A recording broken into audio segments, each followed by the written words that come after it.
তুমি কি এমন একজন মানুষ যে সহজে কাউকে কষ্ট দিতে পারে না, যে সবসময় সৎ থাকতে চায়, যে কখনো কারো খারাপ চাইতে পারে না?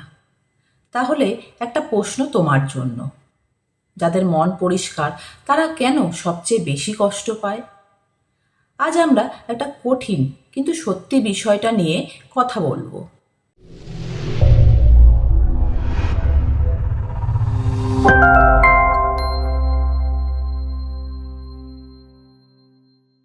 যাদের মন পরিষ্কার তারা অন্যদেরও নিজের মতোই ভাবে।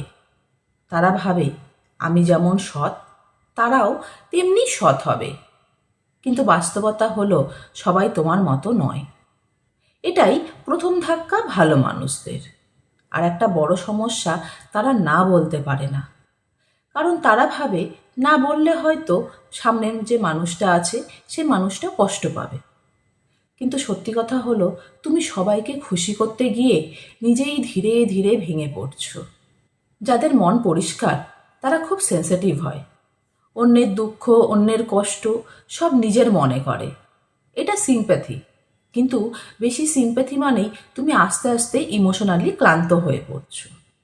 অনেক সময় ভালো মানুষরা নিজেকে মূল্য দিতে পারে না।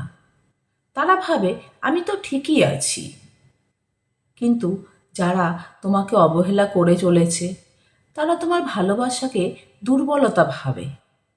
ভালো মানুষরা প্রত্যাশা করে না, কিন্তু তারা অন্যের থেকে ভালোবাসা আশা করে। তারা বলে, আমি কিছু চাই না, কিন্তু ভেতরে ভেতরে চায় একটু সম্মান, একটু ভালোবাসা। আর যখন তারা সেটা পায় না, তখন তাদের ভেতরটা ভেঙে চুরে একাকার হয়ে যায়।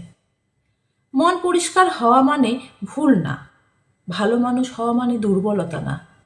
কিন্তু নিজের সীমা না টানলে, নিজেকে অগ্রাধিকার না দিলে বা সব চুপচাপ সহ্য করলে কষ্ট তো হবেই। ভালো মানুষ হও কিন্তু বোকা হও না। দয়ালু হও কিন্তু নিজের সম্মান হারিয়ে না। বিশেষ করে মেয়েরা ছোটবেলা থেকে শেখে সব কিছু চুপচাপ সহ্য করো, সব কিছু মানিয়ে নাও, চুপ থাকো, কারো মুখের ওপরে কোনো কথা বলো না। কিন্তু মনে রাখো, তোমার মন পরিষ্কার মানে কিন্তু তুমি শক্তিশালী। নিজের জন্য দাঁড়ানো স্বার্থপরতা না, এটা আত্মসম্মান। যাদের মন পরিষ্কার তারা কষ্ট পায়, কারণ তারা গভীরভাবে ভালোবাসতে জানে। তারা সবাইকে অন্তর দিয়ে ভালোবাসে, কিন্তু মানুষ তাদের এই ভালোবাসার মর্ম দিতে পারে না। তাই তারা ধীরে ধীরে ভেতরে ভেতরে গুমড়ে মরতে থাকে। কিন্তু আজ থেকে তুমি একটা প্রতিজ্ঞা করো, তুমি সবাইকে ভালোবাসবে, সবাইকে ভালোও রাখবে, কিন্তু নিজেকে হারিয়ে নয়। কমেন্টে লেখো, আমি নিজেকে মূল্য দেই। এই ভিডিওটা এমন একজনকে পাঠাও যার মন খুব পরিষ্কার, কিন্তু সে চুপচাপ কষ্ট পেয়েই চলেছে।